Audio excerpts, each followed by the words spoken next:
à travers le ministre des Affaires sociales, le ministre Bellevue. Vous êtes invité à prendre la parole pour le dépôt de votre projet de loi.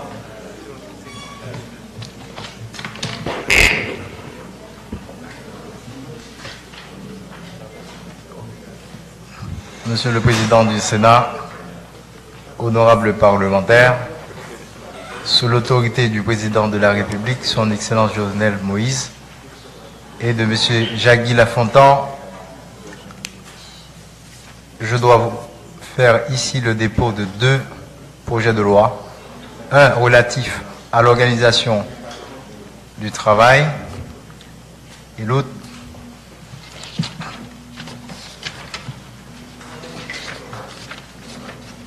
à la fixation du nombre des ministères du gouvernement. Je voudrais commencer par le premier, relatif à l'organisation du temps de travail en 3/8. Le présent projet de loi vise à organiser le travail en 3/8, sans toutefois préjudice des dispositions relatives au paiement des heures supplémentaires du travail effectué le dimanche et tous les jours fériés chômés. En effet, la situation économique du pays est catastrophique. Pour résoudre ce problème et créer le plein emploi, il convient de prendre toutes les mesures susceptibles de promouvoir le travail généralisé, d'encourager les investissements dans tous les secteurs économiques du pays et de mettre fin à tous les obstacles pouvant entraver la liberté du travail garantie par la Constitution haïtienne. L'une de ces mesures consiste à adopter tous les outils légaux pouvant permettre d'assurer le fonctionnement en tout temps de toutes les structures économiques du pays. En conséquence, il est impérieux d'organiser le travail en 3/8, d'autoriser le travail de nuit et la journée mixte, c'est-à-dire comprenant des heures de travail de nuit, de jour et des heures de travail de nuit, et d'abroger ainsi l'article 122 du Code du travail haïtien. L'adoption de ce projet de loi et sa soumission au vote du pouvoir législatif traduit de manière claire la ferme, inébranlable volonté de l'exécutif de doter le pays de tous les moyens légaux susceptibles de contribuer à son développement économique de manière efficace, efficiente et pérenne. Ainsi, je vous demande, Monsieur le Président, de prendre acte du dépôt de ce projet de loi déposé par devant votre auguste assemblée aux fins de droit. Merci.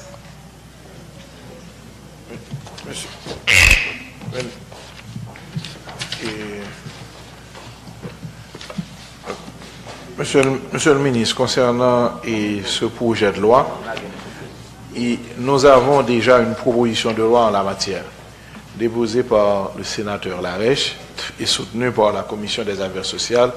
Et actuellement, ils sont en consultation avec les différents secteurs.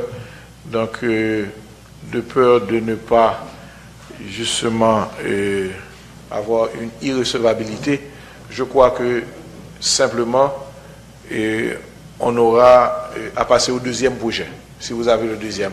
Parce que normalement, il y a dépôt déjà d'une proposition de loi sur le Code du travail pour les 3 chiffres. Donc, on va éviter le doublon.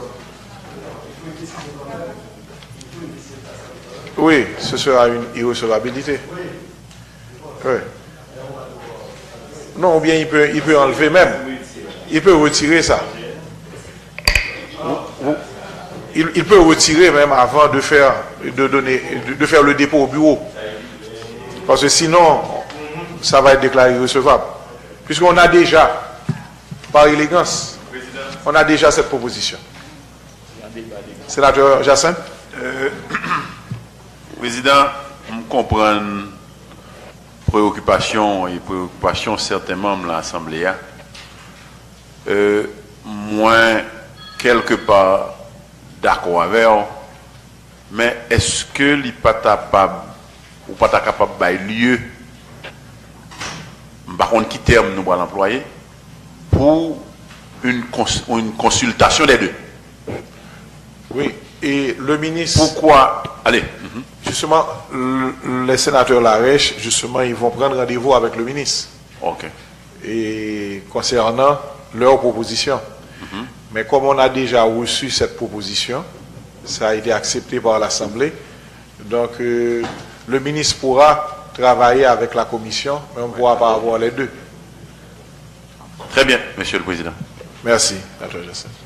Donc, Président, si je comprends bien, on saura, est-ce que c'est possible de concilier les deux? Oui, ils peuvent travailler en commission, mais officiellement, nous ne pouvons pas recevoir dépôt sur un même sujet, et d'une proposition et deux projets. D'accord, Président. Donc, on va passer au deuxième. D'accord, Monsieur le ministre.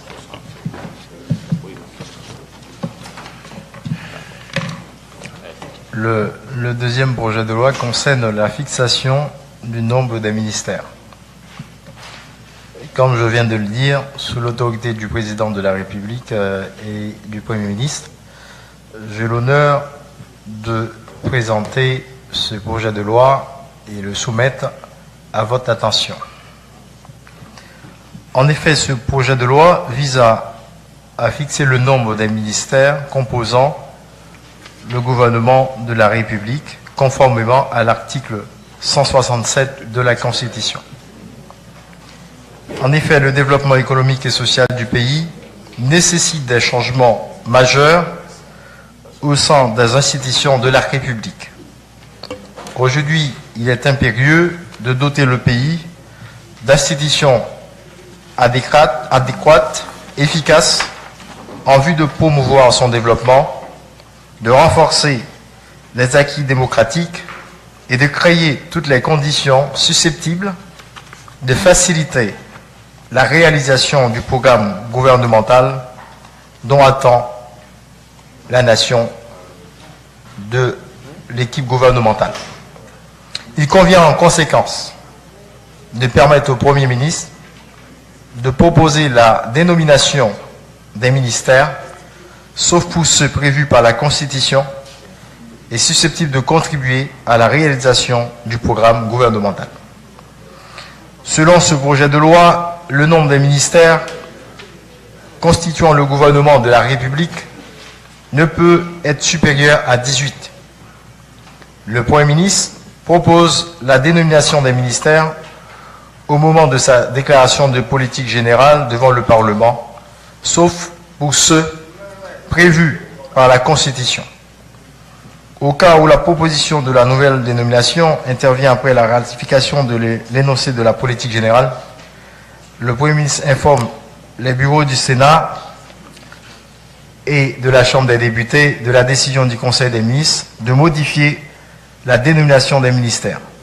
En cas de réserve exprimée dans la huitaine par l'un ou l'autre bureau, la proposition est introduite sous forme de projet de loi au Parlement. C'est précisément dans la perspective de permettre au Premier ministre d'avoir les outils légaux nécessaires à la réalisation du programme gouvernemental que ce projet de loi est proposé ou soumis à l'attention des parlementaires. Merci.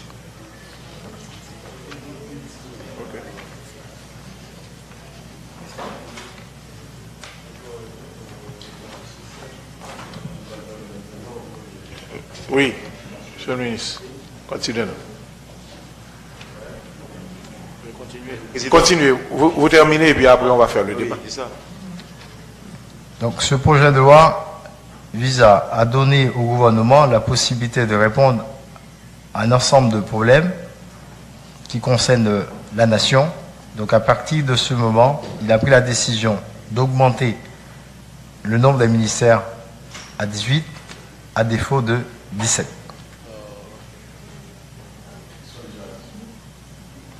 Ils sont déjà 17.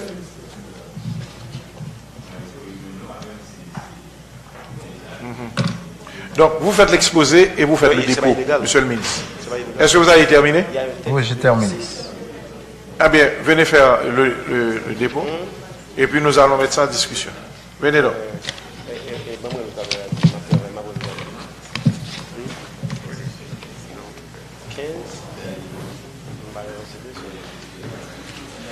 Merci.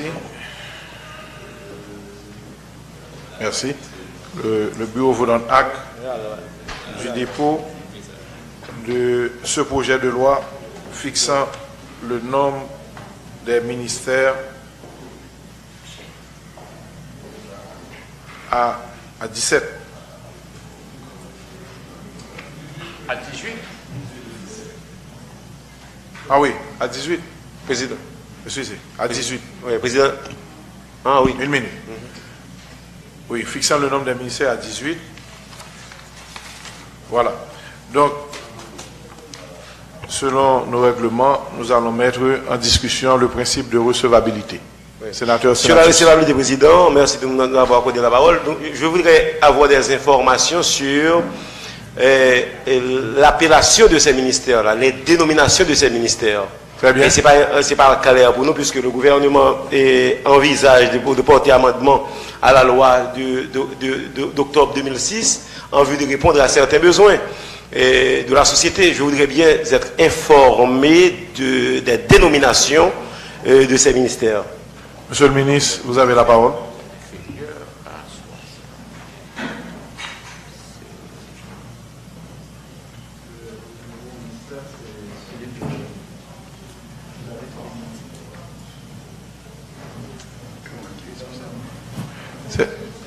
Non, l'appellation des 18 ministères.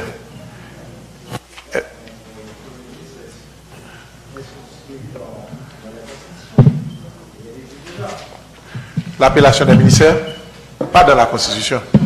Il y a un seul ministère qui est fixé dans la Constitution, le ministère de la Justice. Après les autres, ce sont des ministères organiques. Donc, on aimerait. Est-ce que vous n'avez pas porté dans ce texte l'appellation des 18 ministères? Non, je ne l'ai pas dans ce document. Pas dans le texte? Non, pas dans le texte. Là, il y a un Bon, problème je sérieux. pourrais vous le soumettre. Là, il y a un problème sérieux, président. Parce que si c'est un texte de loi qu'on est venu déposer, le texte doit avoir les dénominations, même les ministères qu'on veut reconduire, on doit avoir leur dénomination ici. Exact. Hein? Exact. Une minute, sénateur Lambert. On va. Merci. Une minute. Merci beaucoup, Président. Si je comprends bien, le ministre est venu faire le dépôt d'un projet de loi qui fixerait le nombre de ministères à 18. Parce que à l'article 166 de la Constitution, il est dit que le président de la République préside le Conseil des ministres. Le nombre de ceux-ci ne peut être inférieur à 10. Et le Premier ministre, patati patata, etc. Mais à l'article 167, il est dit, la loi fixe le nombre des ministères. C'est en vertu de l'article 166 de la Constitution que le ministre des Affaires sociales, au nom du gouvernement, au nom du gouvernement, est venu solliciter du Parlement un vote favorable pour augmenter le nombre de ministères, le faire passer de 17 à 18. Alors, l'appellation très certainement viendrait à partir du moment où le nombre de ministères sera accepté par le Parlement et passé effectivement à 18. Alors voilà en gros ce que je crois comprendre. Merci, Président, sénateur Lambert. je suis revenu à la chaîne. C'est ça, une minute. Sénateur Dumont et puis sénateur Senatus.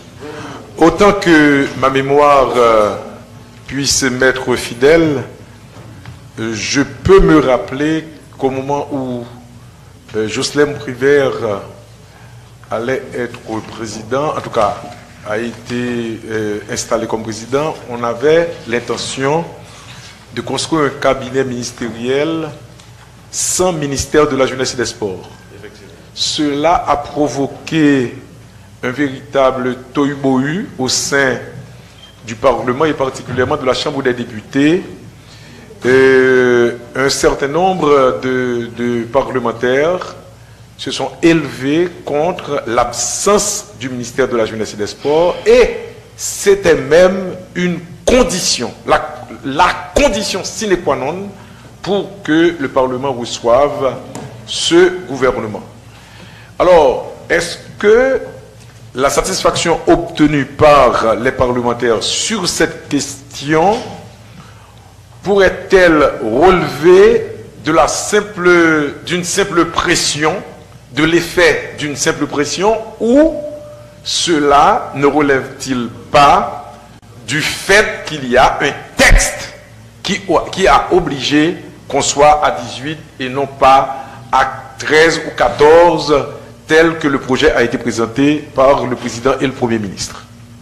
C'est ça, c'est le fait qu'il y avait un texte qui fixait le nombre des ministères à 16 et il y avait un décret qui ajoutait le ministère de la Défense.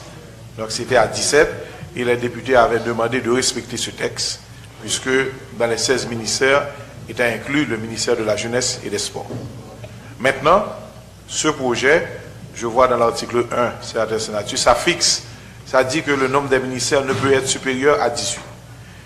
Mais l'appellation sera donnée au moment de la déclaration de politique générale devant le Parlement. Non, c'est un texte, Président, il faut que nous autres, pour la recevabilité même du texte, nous devrions nous questionner sur la légistique pour nous dire est-ce que le texte est nécessaire?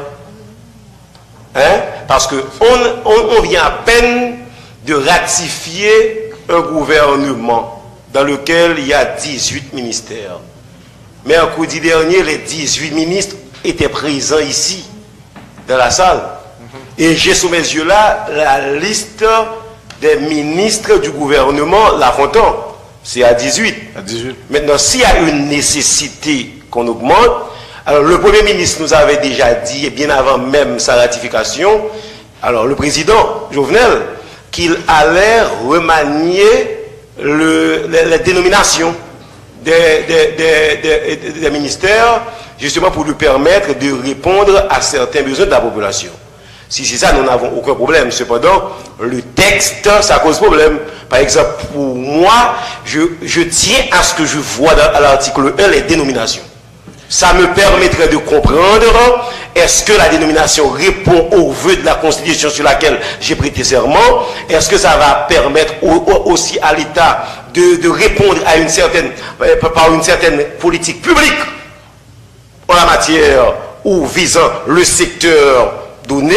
Ça pourrait m'aider à faire mon job. Mais là, c'est un peu flou pour moi. Très bien. Il semble aussi que ce texte a été préparé avant la déclaration de politique générale du Premier ministre, puisqu'il est dit dans l'article 2, le Premier ministre propose la dénomination des ministères au moment de sa déclaration de politique générale. C'est ça. Là, c'est l'article 2. Donc, il semble que ce texte doit être remanié pour être, je pense, mis à jour. Sénateur Lambert, il faut dire très honnêtement, Président, que j'ai bien compris l'intervention du collègue Senatus, parce que, en définitive, nous avons un gouvernement en place et nous avons voté la déclaration de politique générale de ce gouvernement à partir d'un certain nombre de ministères. Et ces ministères existent, fonctionnent, ces ministères sont opérationnels. Oui, et sur cette base, le dépôt pour augmenter le nombre des ministères n'est pas recevable tant que ces ministères n'est pas des appellations claires. Et s'il va y avoir un changement, par exemple, au niveau du ministère des Affaires sociales et du Travail, et puis on va dire au ministère de la Famille, cela voudrait dire en des termes clairs que des engagements n'ont pas été pris par ce gouvernement sur la base de... Ceci veut dire que le ministre n'est plus. c'est un autre ministère. Président.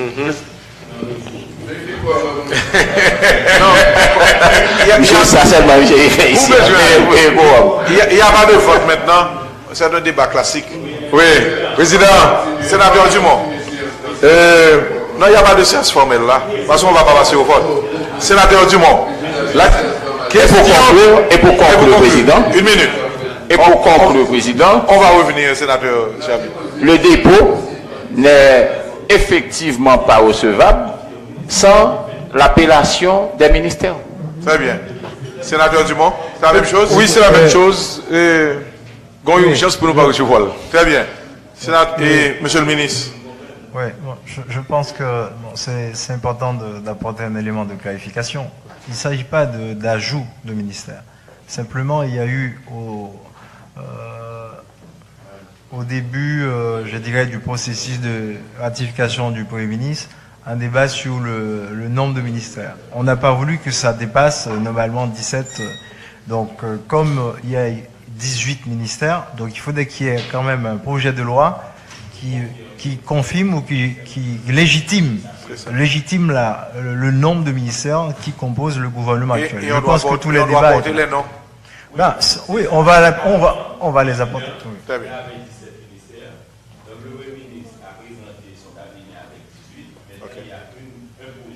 Exact. Pour confirmer. Mais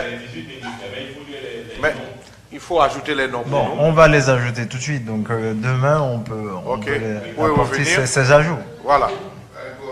Donc, on va vous remettre, monsieur le ministre. Vous ajoutez les noms. Président, moi, je suis du pouvoir législatif. Je n'ai pas le droit de conseiller à l'exécutif. Cependant, on est là pour un seul travail. On est là pour un seul travail. Le président Jovenel, après son élection, avait parlé de la réingénierie des ministères. Et je pense que ce travail est préalable même à l'adoption, au vote de la politique générale du gouvernement. Donc on va devoir revoir quand même. C'est ça. Et il faut introduire le ministère de la famille quand même. C'est ça. Donc donner le conseil au ministre. Je crois que merci d'être venu. Mais sur ce projet, il faut ajouter le nombre des ministères et l'Assemblée sera vraiment à ce moment toute oreille et toute attention pour recevoir le projet de loi. Donc, vous pouvez reprendre. On n'a même pas besoin de faire voter pour un ministre qui s'est déplacé. Merci beaucoup. Vous n'avez que 2 projets de loi? Voilà. Donc, je crois que, comme l'a rappelé le sénateur Chérami, nous n'avons pas le quorum suffisant pour continuer la séance. Et nous allons simplement prendre un huis clos pour pouvoir débattre de 2 sujets proposés par le sénateur Dumont et acceptés par d'autres. Donc, nous demandons justement au protocole d'accompagner le ministre au salon diplomatique et nous allons demander au huissier de séance de vider la salle pour ce huis clos avec les sénateurs. Sur ce, la séance est levée. Demain, nous allons recevoir le ministre des Travaux publics et le directeur général de l'EDH sur la question de l'énergie en Haïti. Et jeudi, nous allons continuer avec les dépôts et les propositions de loi sur le crédit étudiant et le Fonds national d'éducation. Merci. Ouais.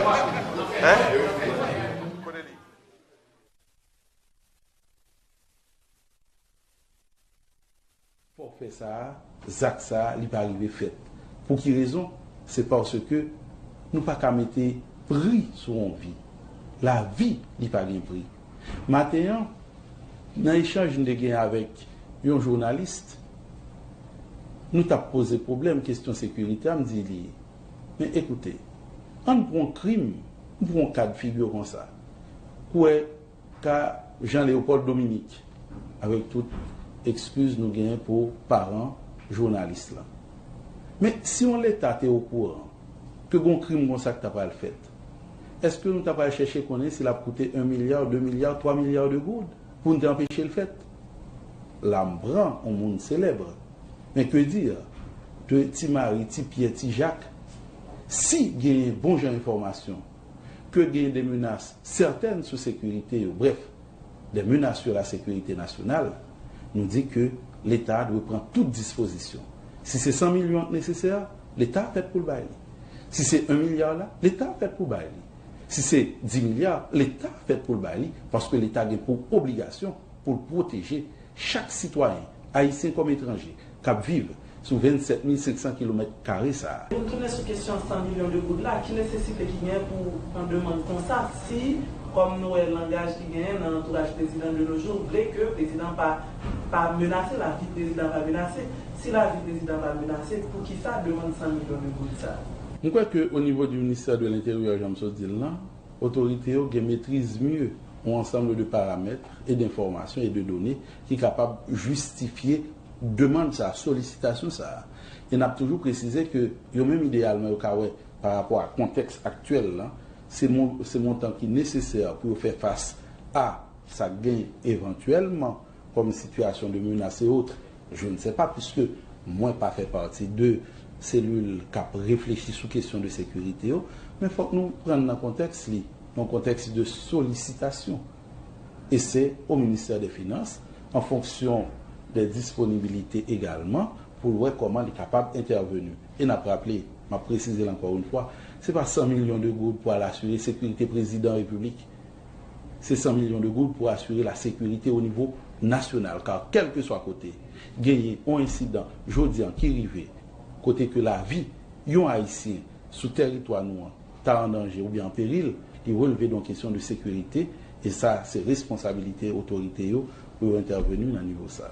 Et puisque nous avons parlé de sécurité nationale, et incident week-end justement, si nous avons placé dans le contexte, il n'y a pas pitié, j'en avais parlé là. Nous avons parlé là de sécurité de l'État, mais on voulait là dans tout, ce qui relève sécurité présidentielle même. Est-ce que, et après ça passé pour le week-end, il y a une révocation qui fait au niveau de sécurité dans le palais, est-ce qu'il y a un changement qui fait et au niveau de sécurité, tout ça, on a parlé de structure et bâtiment même. Est-ce qu'il y a délogé le bureau président côté pour mettre dans le côté un palais à qui sûr?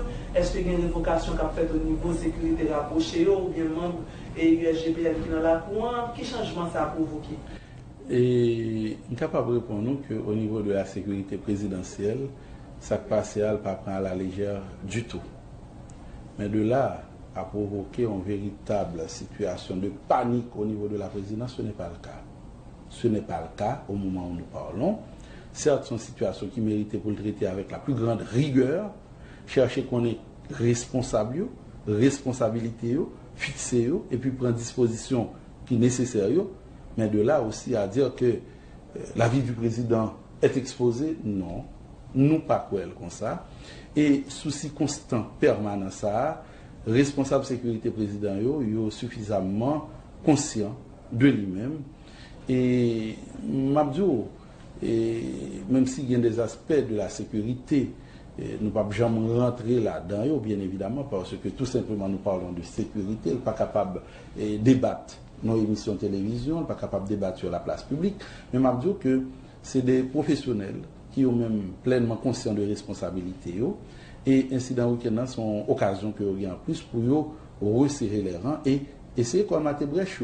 Depuis 3 semaines, par exemple, les gens qui ont fréquenté par les nationales, par contre, c'est une opportunité à Sabine, n'a pas que gagner un ensemble d'exercices d'entraînement, de simulation qu'a fait, en façon pour que périodiquement, ils assurent que mise à niveau en là, que tout le monde soit même piédestal, au diapason, que le travail l'a fait, que pas de relâchement la donne. Et le gagner et incidents à produit, nous pensons que ce sont occasions supplémentaires pour que gagner plus de vigilance et autour de la sécurité d'ensemble du bâtiment abritant le centre du pouvoir exécutif, mais de là aussi à dire qu'il y a le feu dans la maison, qu'il faut déloger la présidence, envisager un autre espace pour le président de la République. Nous ne pouvons pas arriver là, je dis, et les responsables par les nationaux ont exactement disposition à prendre pour que ça qui existait en termes de nécessité d'inviolabilité de l'espace, du périmètre présidentiel, que ça n'a pas produit. Et il y a l'autre fait après actualité, tant que question caravane que le président de la République tient à cœur en pile. Caravane changement, c'est dans 8 jours dans le département de l'Artibonite. Est-ce que c'est un incident ça, c'est un incident, on a commencé depuis un incident à Kaya, pour lui ça fait pendant le week-end. Est-ce que c'est un incident ça ou pas un impact sur l'agenda caravane changement?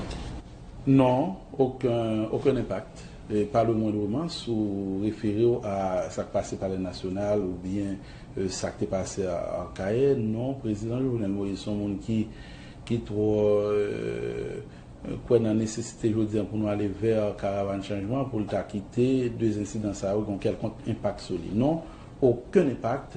Et là, nous sommes capables devant, peuple haïtien prend engagement pour nous dire que le 1er mai, Kabul là, eh bien, bon gros événement dans le pays qui c'est le lancement caravane changement dans l'Artibonite. Qui ça, caravane changement y président Jovenel Moïse, il était dans la campagne. Il était fait population un ensemble de promesses.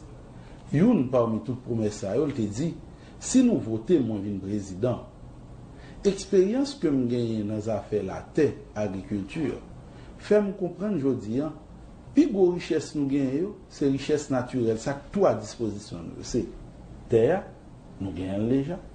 C'est soleil là, en richesse naturelle. C'est rivière qui là. Et puis c'est nous-mêmes, garçons et femmes, pays d'Haïti. Il dit si nous votons pour mon président, ma prend éléments ça déjà disponible. Ma mettez ensemble, nous connaissons faire ça déjà, m'habitué faire, nous connaissons qui gens pour me faire. Et puis, ma fait nous arriver dans une situation côté que c'est nous-mêmes qui produisons manger cap dans l'assiette nous. Et puis, avec ça, nous produisons dans la terre, nous avons pour nous vendre, pour nous joindre comme pour nous mettre dans la poche. C'est ça nous relais, on double action de relance agricole et de relance de l'économie. Mais nous, pas dans la campagne encore. Je dis, comme président de la République, qui te prend des engagements, il faut sortir dans le stade promesse pour arriver dans la phase pratique. Acta et non verba. Je dis, ce n'est pas parler en pile, ce n'est pas faire promesse, c'est agir. Et une façon, le président Jovenel lui-même, il veut montrer au peuple haïtien que ce n'est pas parler mettre là pour faire dodo titit. Lui-même, son homme de conviction et de parole liée, c'est à travers caravane changement qui pourra commencer dans la Tibonite. Qui ça la pied? Jodia, dans la vallée de la Tibonite, gagné seulement moitié terre qui était destinée à l'agriculture, soit 32 000 km, qui ont même arrivé véritablement exploité, soit environ 50 000 qui étaient prévus. Le président Jovenel Moïse dit, dans la vallée, il y a plus que 100 000 km qui sont capables de faire manger. En attendant que nous arrivions dans 100 000 km là, nous prenons comment terre qui était disponible pour faire manger, nous sommes capables de rentabiliser pour nous faire 100% rendement. Pour nous faire ça, il faut que nous curer canal, irrigation qui bouchait depuis 10 ans. C'est des travaux qui ont commencé, si je ne me pas trompé, sous président estimé, gagner canaux de drainage qui ont même bouché tout. Il n'y a pas moins de 197 km de canaux d'irrigation qui bouchaient. Il n'y a pas moins de 87 km de canaux de drainage qui bouchaient. Et puis, ça fait route secondaire pour paysans leur fin faire produits capables d'aller couler dans grande ville qui sont problème tout. Faut que nous mettions pas moins de 100 km de route disponible. Et le président Jovenel connaît que ce n'est pas seulement mettre terre, mettre mounions ensemble, soleil là avec loi, mais il faut qu'il y ait un bon genre encadrement technique tout. Il faut que nous arrivions dans la mécanisation agriculture, il faut nous moderniser pour que ce n'est pas à la main où un citoyen a planté du riz, pied dans la lagon, il prend 3 mois pour le planter en espace donné, alors que l'on arrive dans des pays comme Taïwan, où un paysan, agriculteur, chita dans la machine passe, et puis tout de là, du riz étant planté. C'est même gens la récolté, l'année passe avec une machine, il récolte du riz en séché, il récolte du riz, et puis une quantité de perte qui fait, le c'est à la main, sous glacis, il y a vendu du riz, nous prenons qu'à la Tibonite là, le président Jovenel Moïse pensait que jeudi, à travers Caravane Changement, une grosse opportunité pour nous arriver vers une meilleure rentabilisation, faire terre plus, rendre plus, côté n'a besoin de cob. Pour nous arriver dans la première partie, Caravane Changement, ça a commencé dans la Tibonite, qui a duré 2 mois. Il y a une enveloppe de près de 190 millions de gouttes qui prévoit pour première partie ça, qui a duré 2 mois lui-même. Nous dit bien, première partie, Caravane Changement. La commencé 1er mai, il a pour le finir 6 février 2022. Ça veut dire son caravane manche longue qui a comme vocation pour faire Haïti suspendre, attendre que c'est l'autre bord, tout ça n'a consommé dans l'assiette, nous la caille nous sorti, pour faire nous arriver de nos côtés, nous atteindre ça l'autosuffisance alimentaire, pour nous produire suffisamment pour nous bailler pays à manger, mais pour nous joindre tout, pour nous voyer à l'étranger, et puis pour nous contribuer à la relance économique, là, pour nous joindre l'argent, pour nous mettre dans la poche. Monsieur Jules, la télévision nationale d'Haïti a dit merci pour toute l'information. Nous souhaitons rejoindre encore et au cas où nous avons besoin d'autres informations supplémentaires. Suivez du lundi au vendredi à partir de 8h du matin sur la radio-télévision nationale d'Haïti, Mise au point. Mise au point, un espace de rencontre, d'échange, d'analyse qui vous invite à cerner les dessous de l'actualité. Mise au point, le rendez-vous matinal qui vous invite à faire le point.